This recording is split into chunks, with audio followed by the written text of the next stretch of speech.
오늘은 토큰 이코노미에 대한 부분을 말씀드릴 거예요.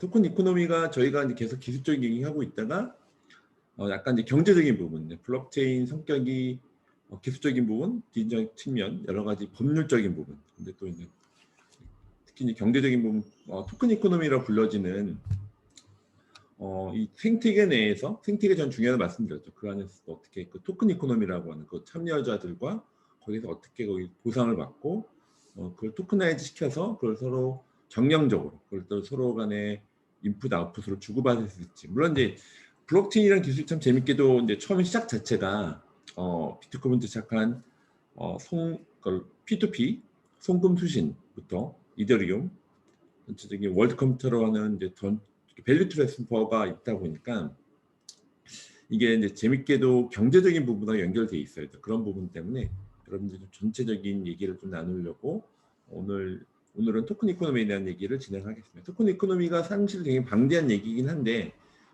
처음에 약간 개요에서부터 나중에는 좀 어떻게 토큰 이코노미를 설계할지에 대한 부분을 얘기할 수 있는 또 장주혁 박사가 했었던 자료를 갖고 제가 제가 명시하겠습니다. 그 부분에 대해서 갖고 토큰 이코노미 설계론에 대한 개요하고 그리고 장주혁 박사님이 갖고 있는 토큰 이코노미 설계론에 제 자료를 가지고 제가 토큰 이코노미 전반적인 얘기를 나눌 거예요. 그래서 오늘은 사실은 되게 재미있는 부분이기도 한데 이 부분에 대해서 하기 앞서서 앞에 전체적인 블록체인에 대한 얘기를 좀 영상을 틀어드렸고요.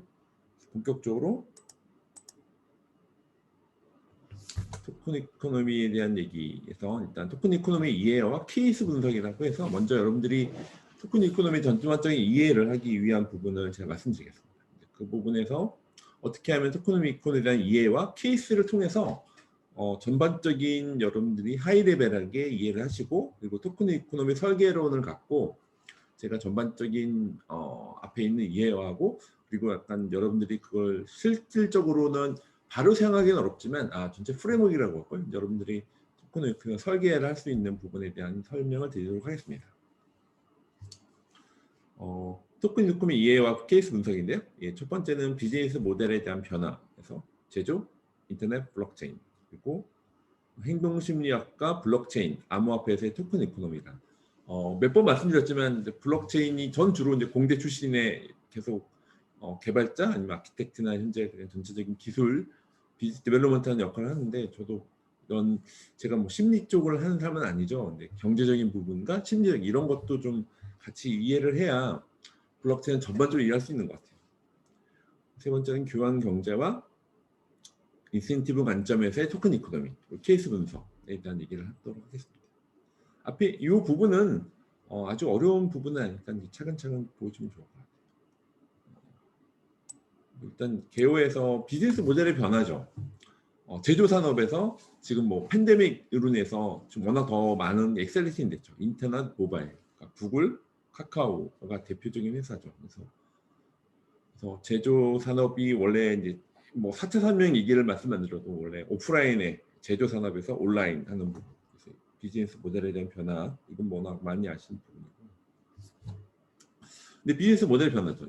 인터넷, 모바일 거쳐서 지금은 프로토콜 경제, 블록체인 인더스트리로 나왔죠. 그래서 이제 블록체인이란 이제까지 저희가 배웠던 분산, 공유 원장, 암호화된 원장 그런 원장에 대한 원래저라는 부분에서 이게 어쩔 수 없이 경제적인 부분하고 그래서 플러스 토큰 이코노미가 표현되어 있는데 이거와 아주 밀접하게 연결될 수밖에 없죠. 처음에 이제 비트코인부터 시작이 돼서 이더리움 지금 3.0 시대에 있을 때 어떻게 하면 참여자들에 있는 부분에서 경제적인 부분 그래서 마치 한국은행에서 저희 나라를 위해서 통화를 발행을 하죠. 그래서 발행해서 이자율도 조절하고 지금 특히 이제 코로나로 인해서 여러 가지 또 이제 재난지원금이라든지 여러 가지 정책들이 나오죠. 근데 그런 것들에 있어서 어떻게 하면 이런 것들을 한나라의 나라의 어떤 통화 정책을 하듯이 여러분들이 이런 각 프로젝트마다 그런 것들 여러분 마치 한국은행에서 그걸 찍어내고 돈을 찍어내고 거기에 이자율이나 그 조절하듯이 그런 것들에 대해서 얘기를 할 수밖에 없는 입장이에요. 그러니까 저도 엔지니어링 어프로치를 많이 하고 있긴 합니다만 그래서 이런 본질적인 부분에서 블록체인 인더스트리하고는 토큰 이코노미하고는 물론 우리나라 토큰에 대한 걸 하면 약간 기겁을 하는 분들이 많죠. 사실은 사건 사고가 많았던 것도 맞고요. 제가 최근에 자료 봤는데 사실 시장에서의 그 다단계 이런 토큰이나 코인으로 인한 다단계 피해액이 5조, 6조 가까이 된다고 합니다. 사실은 이게 뭐 검찰 측 자료인데요. 근데 이제 시장에서는 10조 이상이라는 얘기가 있어요. 그만큼 굉장히 많은 변화가 있는 그걸 또 악용하는 분들이 많죠. 뭐 다단계라든지 사기하는 그런 부분들이 있어서 이미지가 굉장히 안 좋죠. 근데 사실은 이게 하나의 성장통인 것 같습니다. 그런 관점에서 여러분들이 그런 부분의 성장통을 겪고 있고 그런 것들이 여러분들이 이제 이번 수업을 통해서 강의를 통해서 본질적인 그런 걸 볼 수 있는 기회는 좋을 것 같고 이제 그런 입장에서 토큰 이코노미라는 것을 사실은 뭐 블록체인 기술만 개발하고 토큰이나 코인을 아예 분리하자고 하는 사실 그런 기조가 있죠. 근데 사실은 왜 그렇게 나왔는지 저는 이해가 되긴 합니다. 저도 이제 과기부랑 일을 많이 해보고 있어서 왜 그런 어프로치를 하는지 저 충분히 이해가 되긴 하는데 글로벌리 전체적인 시장의 흐름을 갖고 그걸 아예 떼놓고는 사실은 이게 한 반쪽짜리로밖에 그러면 분산 원장에 대한 부분으로만 하면 컴퓨터 플러스 네트워크 거기에 토큰 이코노미라고 하는 이 한쪽 측면 아예 토큰을 빼버리게 되면 거기에 대한 메커니즘이나 거기를 이해하기에는 확실히 블록체인이 제대로 워킹하기에는 저도 어렵다고 하는 양쪽 측면을 양쪽에 제가 뭐 주장에 대해서 자 이해가 되긴 합니다. 근데 본질적인 부분에서는 이런 것들의 건전한 선순환될 수 있는 토큰 이코노미를 아시고 거기에 적용하는 것들을 스터디하시면서 내가 하고 있는 업무, 하고 있는 관심 있는 분야에 어떻게 적용시킬지에 대한 고민은 정말 필요한 부분이다. 그래서 저희가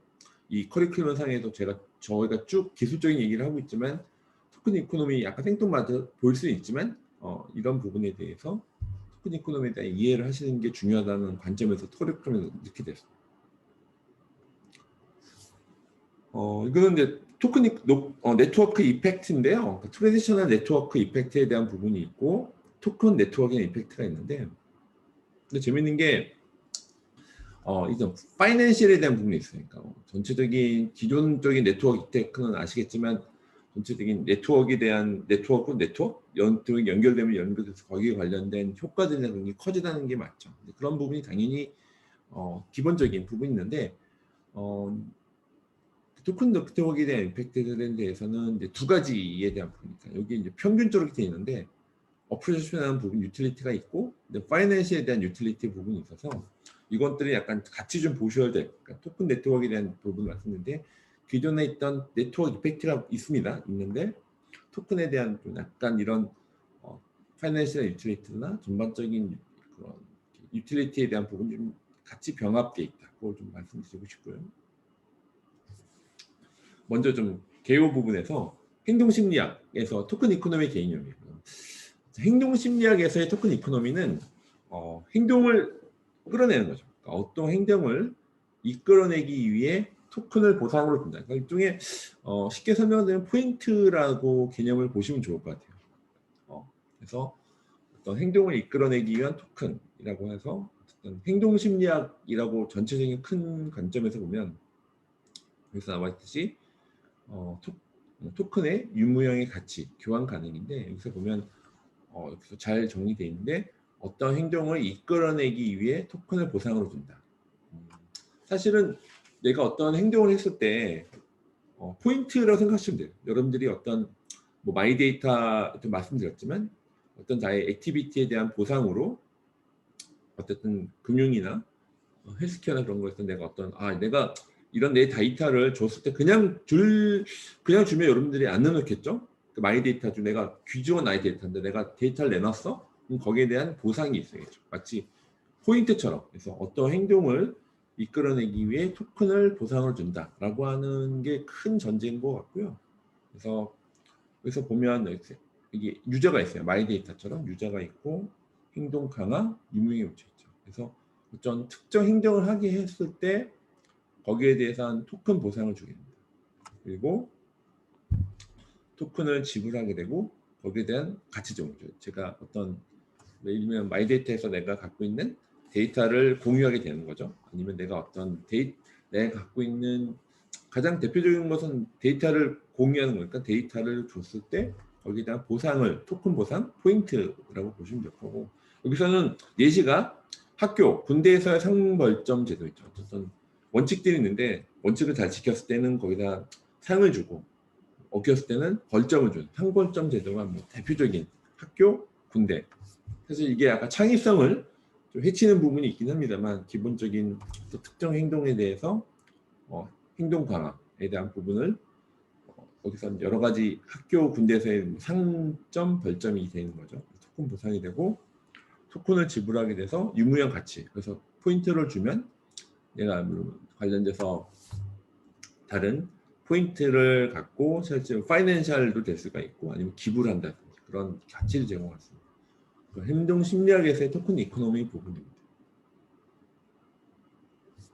행동 심리학 토큰 이코노미의 예시는 리니지죠. 그래서 이런 부분에서 전체적인 전투를 하고 리니지에서는 생태계 화폐가 있죠. 그래서 저도 뭐 게임을 아주 많이 하고 있지 않습니다만 그래서 관련된 아이템 마켓이 있죠. 관련돼서 전체적인 뭐 전투가 있고 리니지 생태계 게임 머니하고 아주 밀접하죠. 블록체인에서 사실은 요즘에 디지털 아트, 요즘 NFT가 활발하기 전에는 가장 먼저 유즈 케이스 관련된 도메인은 게임이라는 얘기 굉장히 많은 얘기가 있었죠. 왜냐하면 게임이라는 것이 디지털라이즈 돼 있고 그래서 여기 나와 있는 것처럼 각 생태계가 있었죠. 마치 게임 머니 같은 그래서 아이템 마켓. 그래서 실제 관련된 리니지에 있어서 해보시면 거기가 생태계 화폐가 있고 게임 아이템, 뭐 리니지라든지 다른 여러 가지 게임들이 이런 기본적인 게임 아이템이 대표적인 행동 심리학에서 토큰 이코노미의 대표적이니까 저희들이 블록체인 토큰 이코노미 나오기 전에도 일단 게임에서 이런 생태계가 있었다라고 하는 그래서 이런 행동 강화에 대한 부분, 특정 행동에 대한 부분은 있었고 리니지 생태계 화폐가 토큰 보상, 그래서 유무형 가치. 그래서 사실은 앞에 말씀드렸던 그 내용들이 이런 전투를 열심히 해서 어떤 보상을 받고 거기에 대한 유무형 가치가 아이템 마켓, 전투, 리니지 생태계 화폐, 아이템 마켓, 그러니까 이렇게 페어링 돼 있다는 걸 말씀드리려고 합니다. 그런데 토큰 이코노미에서 이제 기존에 있었던 문제, 프라블럼에 대한 문제점은 첫 번째는 토큰의 교환 가치, 비율이 비합력일 경우. 두 번째는 토큰의 발행, 지불, 기록이 투명하지 않을 경우. 세 번째, 토큰의 교환 가치 비율의 일관성이 없을 경우. 네 번째, 미래 교환 가치에 대한 확신이 없을 경우. 왜 그럴까요? 센트럴라이제이션. 그러니까 게임 회사의 너무 일방적인, 플랫폼 회사의 너무 일방적인 부분인 거죠. 그래서 교환 가치 비합리적 경우, 토큰의 발행, 지불 기록이 투명하지 않을 경우에, 교환 가치 비율에 대한 일관성이 없을 경우, 교환 가치는 확신이 없을 경우, 이게 다 중앙화되어 있다. 이게 이 대표적인 얘기가 또 비탈리 부텔린이 몇 번 말씀드렸지만, 이더리움을 만들게 된 또 계기 중에 하나가 아버지가 좀 얘기했다는 게 두 번째가 게임을 잘했었대요. 근데 게임 잘했는데 그 게임 아이템을 열심히 모았는데 그 게임 회사가 M&A나 망했는데 그 열심히 했었던 게임 아이템에 대한 머니를 못 가져갔다고 실제 그 경험이 있어서 그 중앙화의 문제를 이런 실질적인 비탈리 부텔린도 하나의 모티베이션이 됐다고 합니다. 블록체인 암호화폐 토큰 이코노미에 대한 개념 옵션입니다. 블록체인 암호화폐 토큰 이코노미는 토큰의 가치는 시장의 수요, 공급에 따라 결정이 되기 때문에 교환 가치 비율이 합리적이다. 그러니까 기본적인 시장의 수요 공급에 뭔가 제3자가 개입되는 부분이 좀 최저화시킨다는 부분이고요. 그리고 블록체인 특성상 모든 거래, 이체 내역이 원장에 공개가 되죠. 그리고 공개된 알고리즘으로 구동, 모두에게 공개된 투명성과 공개성, 그런 것들은 저희가 앞에서 배웠던 것처럼 그런 토큰 이코노미에 대한 부분이 있고, 요즘에 대두 있는 뭐 분산금융, 디파이 같은 것도 스마트 컨트랙, 그 은행에서 했었던 이나 이제 금융기관에서 했었던 그 로직들이 어디에 올라? 스마트 컨트랙이라고 하는 제3자가 아니라 스마트 컨트랙 그 코딩 내에서 메커니즘이 되기 때문에 거기다 신뢰에 대한 부분, 물론 분산 금융도 넘어야 될 사안이 많긴 합니다만 기본적으로 이런 블록체인에 대한 특성 그런 걸로 갖고 움직이게 됩니다. 그래서 세 가지 옵션을 활용이 되는데 홀드에서 토큰의 가격이 상승할 것이라는 기대를 가지고 보유하는 거죠. 이거 보유, 홀드에 대한 부분이 있고 익스체인지, 토큰을 피아트, 법정화폐로 교환해서 원하는 상품을 구매하는 게 있고 유즈, 블록체인 내에서 서비스를 토큰을 활용해서 활용하는 유틸리티에 대한 부분이 있죠. 그래서 옵션 세 가지다 계속 상승할 거라고 하는 그런 기대를 갖고 홀드하는 거와 그리고 익스체인지 하는 거와 유지하는 거 이런 부분에 대해서 크게 세 가지를 갖고 움직이려고 합니다. 세 가지 옵션에 대한 부분이고요. HDEC 같은 경우에는 지금 워낙 좀 약간 시간 좀 지나긴 했었는데요. 이제 그런 부분에서 사례가 발견 가능한 이유가 모든 거래가 이체대액이 원장에 공개돼요. 사실은 HDEC도 이제 사례입니다. 사례로 한번 보시면 될 것 같습니다. 이런 이슈가 있었는데 이런 모든 거래 이체 내역이 원장에 공개돼서 사실은 약간 이슈가 됐었던 부분. 이런 전체적으로 사실은 HDEC에서 이런 것들의 사전 최근 물량 뭐 이런 미판매 물량에 대해서 이게 워낙 일반 대기업이 있으면 어땠을까? 이런 것들이 다 그냥 이너서클 안에서 그냥 하고 몰래 다 했겠지만 이게 다 블록체인에서 다 공개가 됐기 때문에 또 뭐 그룹사와 관련돼 있었다고 뭐 직접적인 건 아니지만 그렇기 때문에 이런 저희가 기존에서는 기존 생태계에서는 못했던 부분이죠. 이런 것들이 실질적으로 공개됐기 때문에 이제 이렇게 저희가 많은 여론이 공개적으로 다 워낙 퍼졌기 때문에 거기서 기존에 있었던 옛날 사례이긴 합니다만 그런 게 있었어요. 블록체인 암호화폐 토큰 이코노미인데 비트코인 네트워크는 멈추지 않는 이유는 그러니까 저희가 지금 10년 정도 벌써 워킹하고 있죠. 워킹하고 있는데 이런 워킹하고 있는 왜 멈추지 않을까 하는 부분입니다. 그리고 사실은 스팀이 또 약간 좀 시간이 지나긴 했습니다만 해도 토큰 이코노미 할 때 빠지지 않는 케이스죠.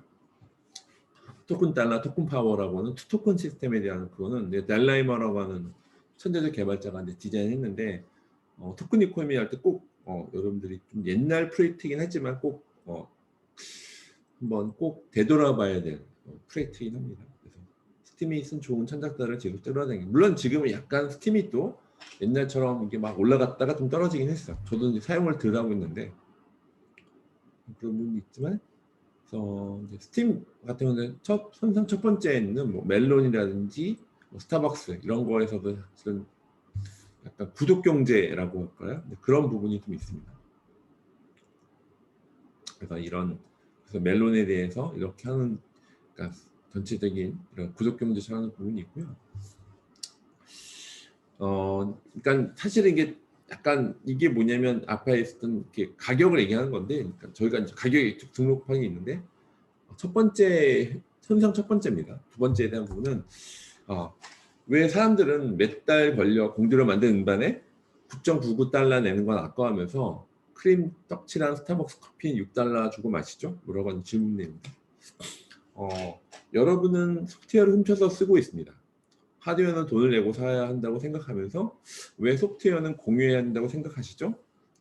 여러분이 소프트웨어를 훔치면 더 훌륭한 소프트웨어가 개발되는 길이 막힐 것입니다. 그 소프트웨어를 만드는 수고한 사람들의 대가를 받는 일에 왜 다들 무관심하죠? 약간 복제, 약간 지적 대상권도 포함되는 건데 복제의 문제입니다. 음반은 복제가 되지만 커피는 복제가 되지 않으니까. 그래서 이게 오프라인과 오프라인 그리고 온라인 소프트웨어 하드웨어에 대한 부분을 약간 예시를 들어서 말씀드린 건데요. 소프트웨어는 복제가 쉽지만 하드웨어는 복제가 어려우니까 이게 물론 소프트웨어 시대이긴 합니다만 이제 본질적으로 저희가 스타벅스 커피와 멜론 그 가격에 대한 비분에 대해서 말씀드린 거고 컨텐츠 천작들은 이제 페이스북이 이제 IPO를 했었던 날인데 그때 많은 이제 실제 마크 저커버가 뭐 그때 1.2 빌리언도 팔고 근데 그런 거 있었는데 실제 이것도 많은 얘기가 나온 거죠. 공유 경제에 나왔을 때 실제 페이스북은 플랫폼이죠. 전에 제가 플랫폼의 시대에 가장 대표적인 게 페이스북 같은데 지금은 프로토콜 시대로 가고 있긴 한데 지금은 페이스북이 이렇게 많은 큰 IPO를 하고 큰 S인데 근데 정작 저도 이제 페이스북 유저인데 사실은 페이스북이 이렇게 상장됐을 때 많은 돈을 벌었는데 그 데이터는 다 누가 올렸나요? 사실은 유저들이 다 올린 거죠. 그러니까 페이스북에 내 얼굴도 공개하고 내 일상이나 아니면 내 아이에 대한 정보를 공유하는 액티비티에 대한 그 데이터 원천 어디서 나와요? 다 저희한테 나왔죠. 유저들한테 나왔는데 유저들은 그렇죠. 여기 컨텐츠 창작자들은 어디에도 없었다. 그러니까 그 플랫폼에 대한 오너, 거기에 대한 플랫폼 회사만 다 거기에 대한 가치를 가져갔고 직접 저희가 막 열심히 올리고 뭐 거기 사람들 그렇죠. 소셜 미디어니까 초청하고 그 많은 유저들이 계속 확대하는 데 있어서 그 참 정말 기여했던 저희한테는 아무런 보상이 없었습니다. 사실 그랬죠. 그래서 이런 것들에 대해서 뭐 오너 마크 주크버그나 아니면 여기 직원들만 돈을 벌었고 저희한테는 뭐 실제 참여했던 저희한테는 아무런 보상이 없었다 얘기를 하고 있는 겁니다. 그래서 오픈 소스에 대한 부분이 이렇게 오픈 소스의 힘 그리고 딜레마인데요. 밑으로 놓고 할게요. 그러니까 전체 제가 말씀드렸죠. 이제 혁신도 개방이 되고 있다. 개방적 혁신에 대해 말씀드렸는데 전체적인 이런 오픈 소스의 힘이라고 할까요? 이런 전체적인 부분에서 점점 약간 딜레마이기도 한데 여기서 나와 있는 거죠.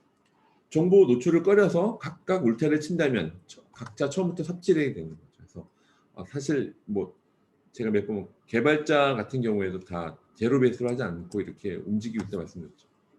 근데 창작자가 감자 스프 레시피를 만들어 모두에게 공유, 그것을 운용해서 호박 스프도 만들고 당근 스프도 만들고 서로가 서로의 지식에서 출발한다. 그래서 이게 커먼 이코노미, 이제 프로퍼티 이코노미에서 공유 경제를 얘기하는 거죠. 사회적으로는 후자가 이제 풍요롭지만 정말 그 처음에 공유했던 창작자에게 누가 어떻게 보상할 것인가에 대한 부분들이 나옵니다. 약간 이 공정의 문제이기도 하고 사실은 그래서 이런 오픈 소스, 오픈 이노베이션, 오픈 소스 그런 오픈 마인드 그런 거 계속 오픈이 정말 파워가 있고 가치를 만들어내죠. 그것들은 이미 다 많이 공유되어 있는데 여기서 나와 있던 것으로 전체 사회적으로는 풍요롭긴 한데 처음에 그것을 공유했었던 창작자에게 누가 어떻게 보상할 것인가에 대한 거기에 대한 질문을 하는 겁니다. 그래서 여기서 하나의 그 해결하는 방법으로 공짜 돈을 지급하라. 그래서 스팀에서는 호공에서 돈을 찍어내 기여자들에게 보상을 지급합니다. 이게 기본적인 메커니즘에 대한 부분을 얘기하는 건데요. 그래서 스팀이라고 하는 것은 여러분들이 이제 컨텐츠를 생성한 대가로 코인을 제공받는 블록체인 플랫폼이에요. 여러분들이 지금 스팀잇을 많이 쓰고 있지는 않으시긴 한데 그래도 한 번은 되돌아봐야 프로젝트입니다. 특히 이제 여러분들 토큰 이코노미 할 때는 투토큰 시스템이라든지 가장 대표적인 토큰 이코노미를 했을 때 가장 대표적인 프로젝트가 스팀이시기 때문에 스팀을 꼭 한번 되돌아봐야 돼요. 약간 시간이 지나긴 했지만 꼭 한번 되돌아봐야 될 프로젝트죠. 그래서 이런 콘텐츠를 생산한 대가로 코인을 제공받는 블록체인 플랫폼이에요. 그래서 스팀 이펙트라고 하는 것은 콘텐츠에 대한 보상을 토큰으로 지급한다. 페이스북에 제가 열심히 글 쓴다고 저는 페이스북은 저한테 돈을 주지는 않죠. 근데 물론 이제 페이스북이 그런 소셜 미디어 네트워크를 이용해서 뭐 리브라, DMA로 이름이 바뀌었지만 이제 그렇게 굉장히 블록체인 관심이 많은 플랫폼이죠. 근데 이런 거에 대해서 콘텐츠에 대한 보상을 토큰으로 지급하는 것이 스팀을 출발하게 된 어떤 모티베이션, 동기가 되었던 거고요. 그래서 지금도 미디어에서도 미디어에 뉴스를 잘 올리면 거기 보상을 주는 것도 있고 어쨌든 현재 컨텐츠에 대한 보상을 토큰으로 지급을 한다. 컨텐츠 생성자에게 토큰을 계속 발행하는데 어떻게 토큰의 가치가 유지, 형성될 수 있을 것인가에 대한 메커니즘을 이제 설명드리려고 합니다. 스팀 파워는 왜 매력적이냐? 게임 이론을 적용되는데요. 스팀 파워라고 해요. 스팀 파워라고 하는 파워라고 하는 영향력이죠. 커뮤니티 영향력 그 자체입니다. 영향력은 커뮤니티와 콘텐츠라는 공유 자산을 더 많이 즐길 수 있는 도구입니다. 그래서 좋은 콘텐츠에 충분한 투표를 해줬을 때 즐거움. 여러분들도 뭐 페이스북 올렸을 때 좋아요가 없는 것보다는 있는 게 훨씬 더 기분도 좋고 거기에 대해서 나에 대해서 공감을 많이 해주고 있구나. 약간 즐기는 실질적으로 좋은 콘텐츠에 대한 충분한 투표를 해줬을 때 즐거움이 있고요. 부당한 다운보팅이 있었을 때 서로 균형을 맞추어 놓을 수 있는 힘이죠. 그러니까 어뷰저들 일부러 저와 이제 경쟁 회사라든지 약간 일부러 어뷰저들한테 견제할 수 있는 힘이 되고 특정 봇의 파워를 위탁하여 뉴비들에게 기본 소득을 줄 수 있는 힘과 같은 것이고 커뮤니티에 목소리를 더 크게 낼 수 있는 힘을 실어줘야 힘을 실어주는 힘. 그러니까 커뮤니티 스팀 파워라고 하는 부분은 스팀 달러, 스팀 파워 들어보시죠. 스팀 파워는 영향력이에요. 얼마나 평판이라고 할까요?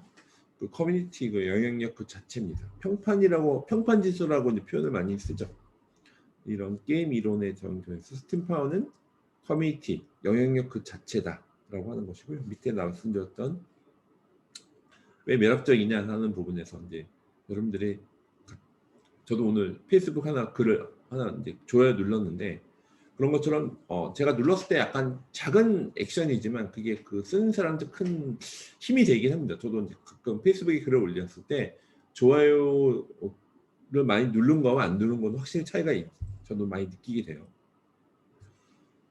그래서 스팀 네트워크에서는 다음 유형의 자산으로 구분이 됩니다. 그래서 일반적인 스팀이라고 하는 유동성 화폐가 있어요. 유동성 화폐이므로 거래소에서 사고 팔 수 있습니다.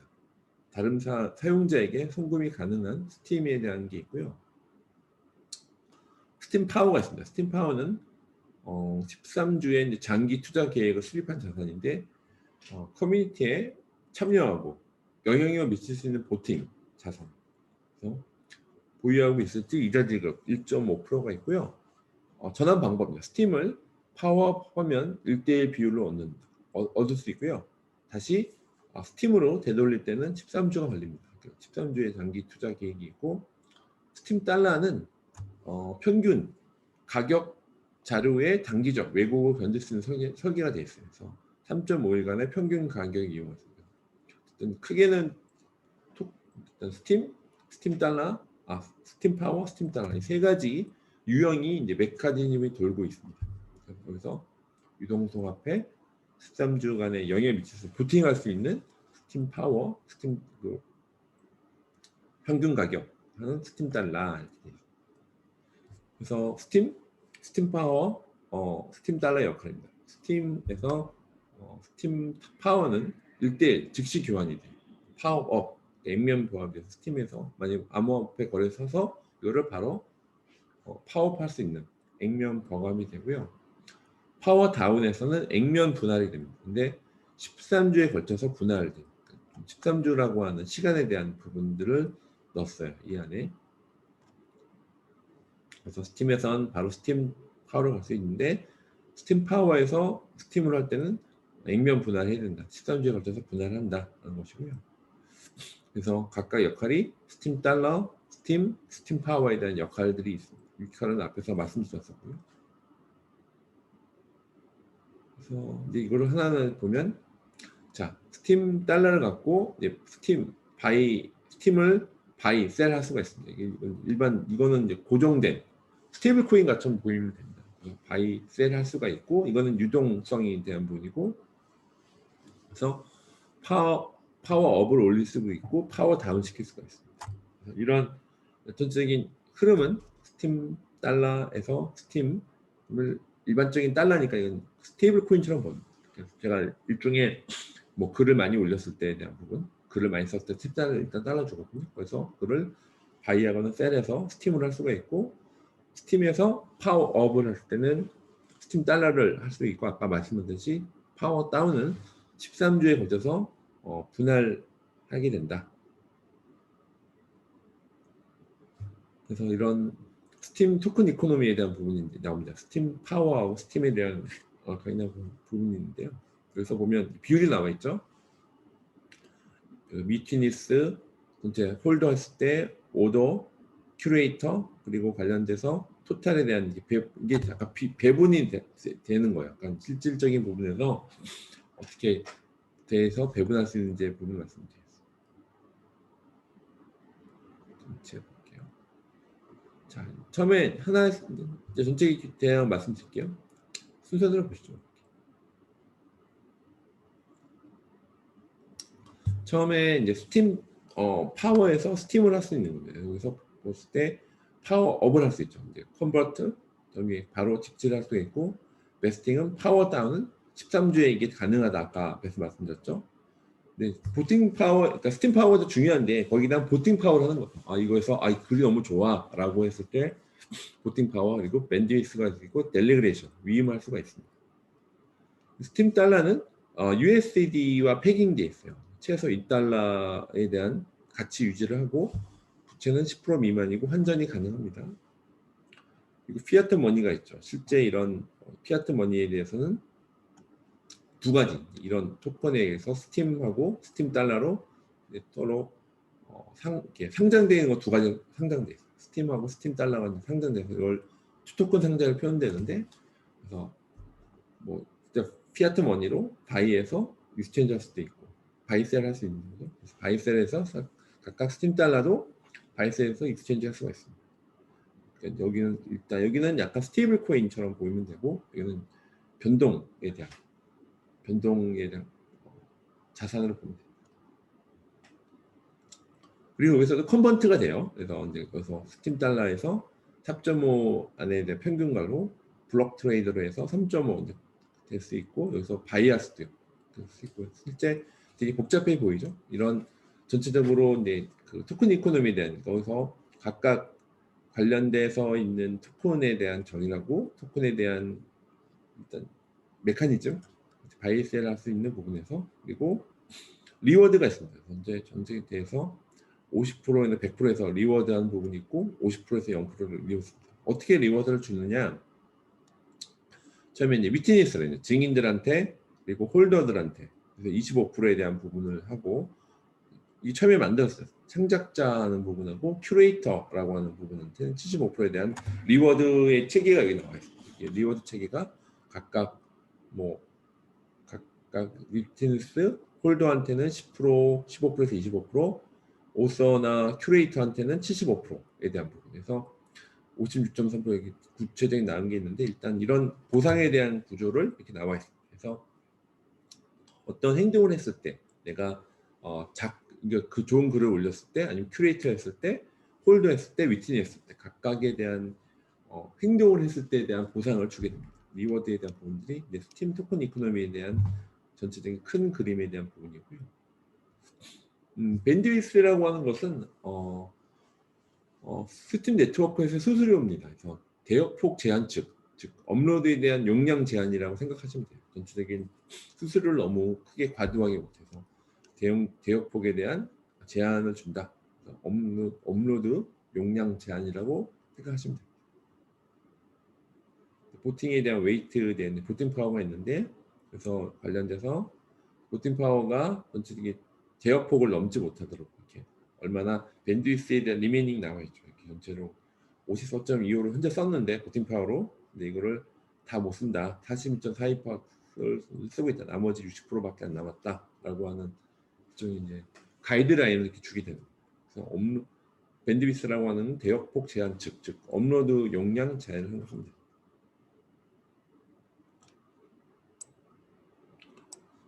여기서 이제 포스트와 오더스의 중간은 스팀 가격 상승에 후행하는 거죠. 전체적으로 이렇게 처음에 포스팅되고 오더수가 막 나게 되면 거기에 대해서 스팀 가격에 대한 부분들이 이렇게 좀 진행되는 거예요. 포스트가 파란색이죠. 그리고 오서에 대한 부분이 있습니다. 그 전체 포스트 오서의 수는 전체적인 가격 상승의 후행하는 부분이 있습니다. 스팀 가격에 대해서 그 수의 증가는 스팀 가격에 후행되는 부분이 있습니다. 포스트 수와 오더의 수는 변동성이 큰 스팀 가격에 비해 스티키 일반적이 되어 있고, 그래서 일단 스팀이언이 되어서 글을 남기기 시작하면 스팀잇의 매력에 빠져서 가격이 하락해도 계속 저자로서도 지속하는 경향이 있다. 약간 변동폭이 없으지 약간 일종의 생태계 내에서 플레이어가 되면 여러분들이 저가 비슷해요. 일종의 뭐 별로 관심이 없다. 여러분 차를 사게 그 차를 사게 되면 그 차를 관심 있게 돼 글도 보게 되고 뭐 광고도 더 자세히 보게 되고 그런 거죠. 마찬가지로 일단 이 생태계에 나오게 되면 포스트하고 오더 수가 이렇게 돼서 가격에 대한 부분도 후행되고 있고, 사실은 약간 좀 그래서 가격이 빠져도 계속 일정하게 남아있는 부분이 있는데, 지금 이제 전체적으로 스팀 자체가 좀 많이 좀 들쓰고 있긴 하죠. 스팀 게시글에 대한 보상금은 누가 주지? 스팀은 연간 얼마나 발행되나 2016년 12월 달에 18번째 하드포크로부터 매년 9.5%의 인플레이션으로 토큰을 생성하게 되고요. 연간 0.5% 인플레이션을 감소한다. 0.95%에 달할 때까지 계속 감소할 수 있는 것이고, 16번째 하드포크 20.5년이 시간을 갖고 있습니다. 비트코인은 여러분 배우셨죠? 4년마다 이제 반감기가 있죠. 지금 6.25 비트코인을 거기에 대한 보상을 주는 거죠. 채굴 했을 때. 근데 지금 6.25 BTC에 대한 부분이고, 스팀은 이렇게 여러분들이 마치 한국은행에서 이거 인플레이션 그런 거 비율을 다 통화량, 전체 통화량이 되고 얼마나 통화량에 대해서 소각하고 이자로 그런 것들을 계산을 해야 되는 걸 감안해야 된다는 걸 말씀드립니다.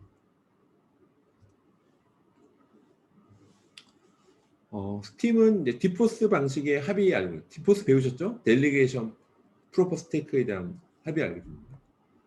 본인 혹은 위임자 하는 부분에서 그래서 위트니스에 대한 보팅을 하게 되는 거죠. 그래서 본인이나 위임자한테 그래서 T팀도 말씀드렸죠. 21개의 블록 프로세서가 있어요. 합의 알고리즘이니까 위임된 포스 방식의 합의 알고리즘. 그래서 21명의 증인 위트니스를 선발하게 됩니다. 그래서 위트니스에 대한 21명의 증인 위트니스를 계속 라운드마다 하게 되게 됩니다. 그래서 한 계정이 한 표고 30번의 투표가 가능하게 됩니다. 이사회가 그런 것도 없고 일단 21명의 증인은 어떤 역할, 블록 생성하게 되고요.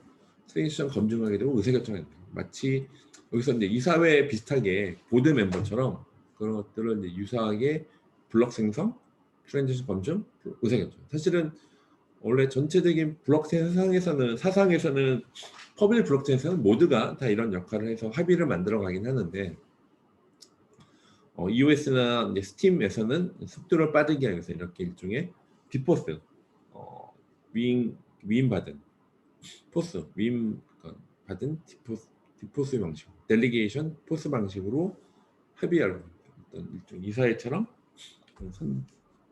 위트니스라고 해서 여기서 이제 스팀에서 위트라는 표현 썼는데요. 그래서 관련돼서 위임을 받은 사람들이 블록 생성하고 트랜지션 검증도 하고 의사 결정할 수 있는 이런 부분에 대해서 움직이고 있습니다.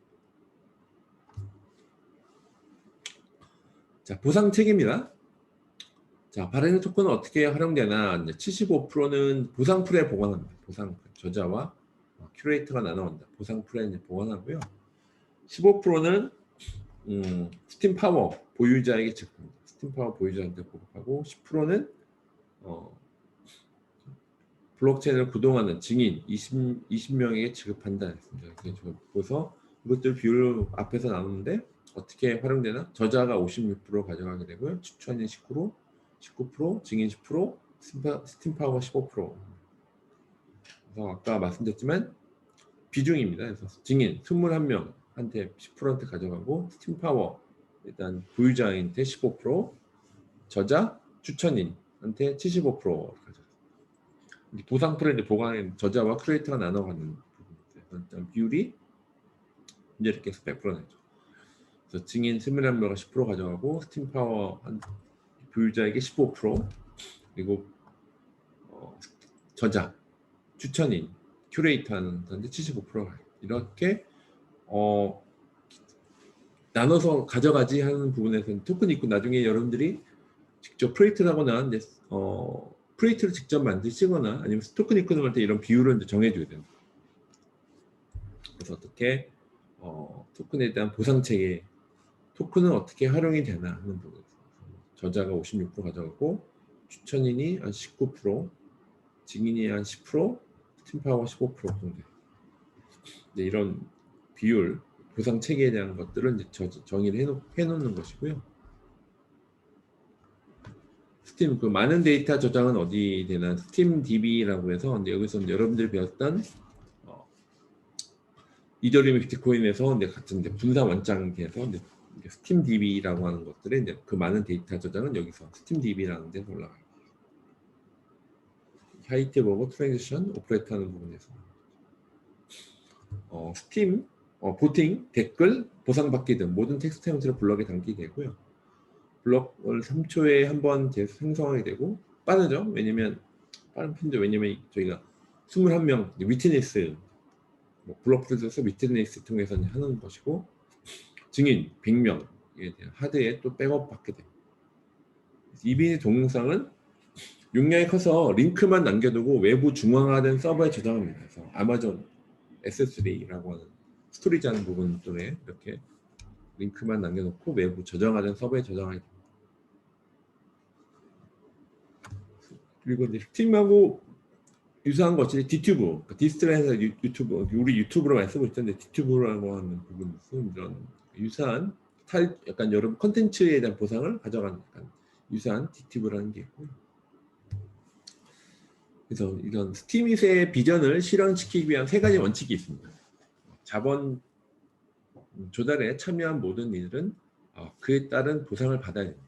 그래서 제1원칙, 작은 조달, 파이낸싱에 대한 보상, 책임이 있습니다. 가장 중요한 원칙은 기업에 기여하는 모든 사람은 그 기여도에 비례해서 지분, 채무 상환을 받아야 한다. 그래서 그 기여도에 따라서 그 기여, 컨트리뷰션, 그 기여도에 따라서 그 비례해서 지분, 채무 상환을 받아야 하는 것이 원칙, 보상 책임에 대한 부분이고요. 제2원칙입니다. 땀에 의한 보상이죠. 스팀 파워와 스팀 달러. 그래서 땀에 대한 보상. 스윗 이퀄이라고 하는데 두 번째 원칙은 영어로 되어 있는 건 색이 나와 있죠. 모든 형태의 자본은 동등의 가치가 있다는 것이다. 컨텐츠 생산과 큐레이션에 대한 시간과 노력을 쏟은 이들은 자본 투자한 자들 못지않게 가치가 있다. 그래서 이것이 땀에 대한 보상 원칙이며 이전에 암호화폐들이 대다수 사람들에게 실패한 이유이기도 하다. 이런 땀에 대한 보상, 땀에 의한 스팀 파워나 스팀 달러 앞에서 보였지만 실제 창작자들한테 그래서 작가한테 큐레이터한테 보상이 가도록 하는 메커니즘이 있죠. 스팀 파워와 스팀 달러로 그런 것들 원칙들이 있고 세 번째는 커뮤니티 멤버들이 왜 존재해야 한다. 신용협동조합, 크레디트 유니언, 신용협동조합, 크레디트 유니언 같은 부분인데요. 세 번째 원칙은 커뮤니티는 그 소속 멤버들을 위한 제품을 만들어야 한다는 점입니다. 그래서 블록체인은 세상과 맞죠. 커뮤니티에 대한 중요성 말씀드렸죠. 이 원칙은 신용협동조합, 식품협동조합, 의료비 공동 플랫폼 등에 검증된 바 있는데 이런 협동조합은 커뮤니티 외부의 사람들을 위해 제품의 서비스를 제공하는 것보다 내부 멤버들에게 우선 서비스한다. 저희가 이제 관련돼서 저희도 이제 실제 커뮤니티에서 보면 실제 여러분들이 생협 같은 경우도 마찬가지죠. 저희 집은 생협도 많이 쓰고 있는데 일종의 이제 커뮤니티 성격이 중요한 거죠. 그러니까 퍼블릭 블록체인이든 컨소시엄 블록체인, 그 참여자들에 대한 커뮤니티에서 블록체인을 제가 몇 번 실제 현실적인 거 가장 유사한 형태는 협동조합이라는 저도 몇 번 표현했는데 크레딧 유니언 협동조합의 형태. 그래서 커뮤니티는 그 소속 멤버들을 위한 제품 서비스, 커뮤니티 외부에 대한 사람들에 대한 제품 서비스보다 먼저 내부 멤버들에게 우선 서비스하는 것이 더 중요한 원칙들. 그래서 이런 부분들에 대해서 스팀잇에 가입한 순간부터 스팀잇이라는 협동조합의 멤버가 되었다. 커뮤니티를 위해 글을 쓰고 코멘트를 하고 리스트를 해야 한다. 노동력을 또 제공해야 되는 것이고요. 열심히 글을 쓰면 나에게도 보상이 돌아옵니다. 스팀 파워, 스팀 달러, 실제 이런 보상이 오게 되고요. 컨텐츠 생산자이면서 동시에 소비자이죠. 소비자로서 업보트도 해야 한다. 스팀 파워가 또 필요하게 되시고요. 스팀 파워는 먼저 들어온 조합원에게 임대를 하거나 스팀을 거래소에서 사서 파워업하는 방법도 있다. 아까 말씀드렸죠. 스팀 파워는 먼저 들어온 조합원에게 먼저 믿을 만한 미팅을 윈드를 할 수도 있고 스팀을 거래소에 사서 파워업하는 방법도 있습니다. 그래서 이상으로 이제 저희 앞에 전체적인 토큰 이코노미에 대한 부분하고 전체 토큰 이코노미에 대한 개요 부분하고 그리고 전체적인 스팀을 중심으로 해서 저희들이 관련된 전체적인 얘기를 했습니다.